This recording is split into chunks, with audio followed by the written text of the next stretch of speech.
So when I was a boy, I was fortunate enough to be able to hear Dr. Martin Luther King Jr. speak. We've got some difficult days ahead. Everyone at first was in a kind of nonchalant intellectual stance, but as soon as he opens his mouth, there's the sense of his immense presence. Because I've been to the mountaintop. And I watched as 2,000 people in the auditorium lean forward because he's able to take us to the mountaintop where he communicates to us that it is not only possible, but that we will be able to create the conditions for justice and peace on our planet. And I've seen the promised land. I've never recovered from that, and the quote that has been at the essence of everything we've done for the last 30 years is this quote from him.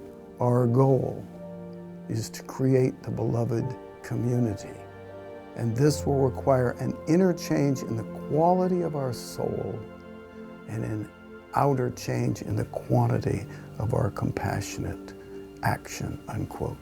My name is Dr. Craig Schindler. I have a practice in transformative soul psychology in Silicon Valley and in Santa Cruz, and I'm the co-founder and president of Project Victory. And as one person who's part of the beloved community, I'm asking and inviting and speaking on behalf of the great souls who've been to the mountaintop and looked over and seen the other side, for each one of us to rise up and do our part to be a light for the coming dawn. This is the call to live the great turning. Love is but a song we sing. I finished my law degree and PhD and was teaching at Harvard when I got a call to come and be the professor of environmental ethics at the University of California. And I was holding our firstborn child in my arms. And the juxtaposition of this beautiful child and the threat to life on Earth was something that I found deeply motivating, and I wanted to do something. And so I'm driving down Highway 17, and suddenly there are flames coming out of the hood of my car, and a dear friend comes and picks me up, and I end up at a party, unexpectedly, where I meet Dr. Gary Lapid, who's one of the foremost psychiatrists in the area, professor at Stanford Medical School, and we immediately recognize that we are old friends of the soul. Theo Brown has dedicated himself to being one of the premier organizers on behalf of social justice and the environment in the United States. And the three of us together founded Project Victory in 1985 to spread the vision of a great turning and the universal ethic of respect for self, others, and all life. So we went to Los Alamos, birthplace of the atomic bomb, to create a national dialogue with people of different points of view on reducing the risk of nuclear war. Through the creation of Project Victory, we have had the opportunity to travel around America and speak to thousands of Americans of diverse points of view. We are aimed at facilitating dialogue and exchange with the intention of producing a national consensus. And those present today include representatives from a broad spectrum: scientists and weapons designers, physicists and peace activists, military personnel. They answered a call. The two photographs of our time are the first photograph taken at White Sands, New Mexico in July 1945 of the first atomic explosion, and of course that picture that has imprinted into all of us, the first picture of our home, the one taken from the moon, the green blue sphere glowing with life in the dark recesses of black space. We have an image of our collective death. We have an image of our collective evolution. We must choose. We've been fortunate enough as Project Victory to train 30,000 people in compassionate leadership. We've done the largest national dialogue on race relations with 10,000 people in 165 cities ever conducted in this country. And we did multi-faith dialogue in Washington, D.C. with leaders of religious faiths and traditions. We pioneered methods in dialogue and listening, bringing people of different points of view together to really address issues that concern the fate of the earth, on behalf of a commitment to the future and to a victory for the children to find our way through to a more sustainable and just and conditions for lasting peace. What we have been trying to do is focus on the process as opposed to the content. Without shifting the process of communication, we are going to remain polarized and stalemated as America. Our hope is that historians from the 21st century will look back at this period and say that our generation began the Great Turning. And so Dr. Gary Lappin and I wrote the book, The Great Turning, and basically argued, suggested that the threats to the survival of life compel us as a species to take an evolutionary jump in our consciousness and action. That is the Great Turning, that shift, which is a phrase that's been used and spread around the world for the last 25 years. Are we not the architects of a new era of human dignity? Are we not those who we be seen as having started something that might be called the Great Turning? Is there anyone else? From my point of view, it is now the most pivotal time in human history.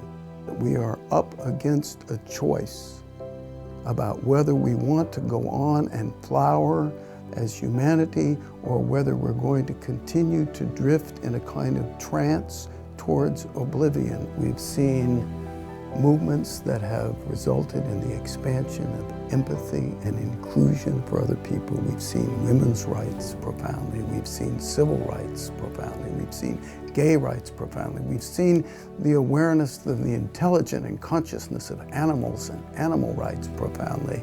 And we've seen all of these movements coming down into our time. Now, what we need is the recognition that this all is part of a meta-movement, that we are all connected by the universal ethic of respect for self, others, and all life. Those are the times when we are called, and that as we recognize each other across these different movements, we are becoming a love-based, worldwide rising. So the fear and hatred that is currently arising along with this love-based gathering is to be expected. And the key is, those of us who are committed to this great turning, we cannot afford ourselves to allow ourselves to hate. We have to be an emerging culture of light. Darkness never drives out the darkness, only light, only light. And that is the gathering light. And we are the gathering light. So we have to do the inner, outer work to shift our planet, increasing the quality of your soul and the quantity of your compassionate action. Live the purpose that you feel in your life. Participating in the world as informed citizens so that our politics actually reflect the goodness of who we are, the kindness of who we are. And Project Victory is about both that listening, dialogue work, and about the practice and the call for tens of millions of people to live that great turning, that shift. From the time I heard Dr. King as a boy, Freedom never comes easy. to the time that we launched Project Victory, all the way to now, is one continuous effort. We need to acknowledge fully our own individual power. The solution is here in the room. We're the solution. Like so many of you out there who are doing pieces of it, Project Victory is committed to helping to facilitate the larger, beloved community that we all are. We're now in that era of people waking up in mass numbers, and we are making a concerted effort to reach out to each other. And our website is about helping to facilitate a revolution of the human spirit. Everyone's invited. We're launching not only a series of leadership courses, but also a series of joyful events that bring people together in a love-based way. Our keynote speaker for the last big one we did was Dr. Martin Luther King's closest living advisor, Clarence Jones, who spoke about the transformational power of love. And remember, Thinking about it from having been in the trenches of the civil rights movement. And so right now what we're focusing on is that call for people to live the practice in their lives and dedicate it to a more compassionate self and world.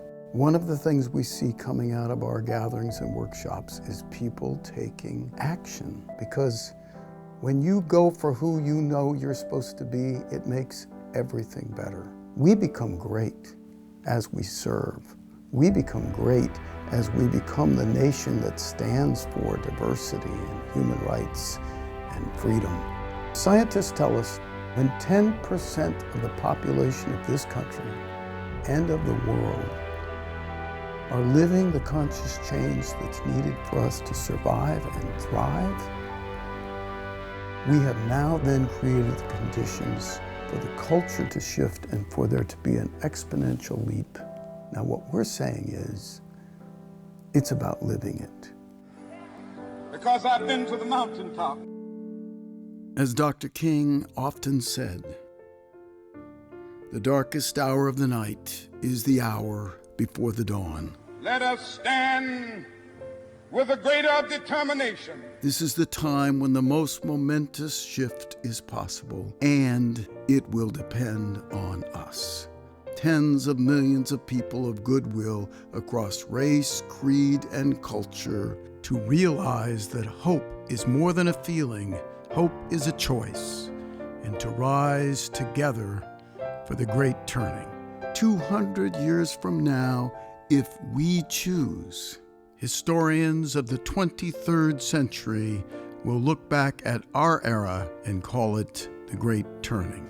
We've got to say to the nation, we know how it's coming out. They will say that a love-based worldwide rising in which tens of millions of people took responsibility to live with respect for each other and all life was able in the 21st century to restore the earth and create the conditions for peace. They will say this great turning away from destruction was preceded by a dark time when human actions threatened life on our planet. Many called it the revolution of the human spirit because at its heart was both the individual awakening to the light of the soul and the spiritual emergence of our humanity. And I've looked over and I've seen the promised land. Future historians will describe how we embodied the wisdom of our great traditions with mindfulness and compassion, and thus were able to take charge of our technology. How we fostered inner peace in our lives and justice in our world. How we rose together to reverse global warming and protect the diversity of life. And how women took leadership in all ways. And how we secured human rights and dignity for all people, ended hunger and poverty, and advanced the beloved community on earth. And how, therefore, we were able to journey to the stars, not as pillagers, but as pilgrims of the light. That we as a people will get to the promised land. Let us choose hope and live the great turning because you matter. Come help us strengthen the beloved community at ChooseHopeYouMatter.com to share what you are doing and join us in spreading the call to rise with love for the great turning. Choose hope, you matter.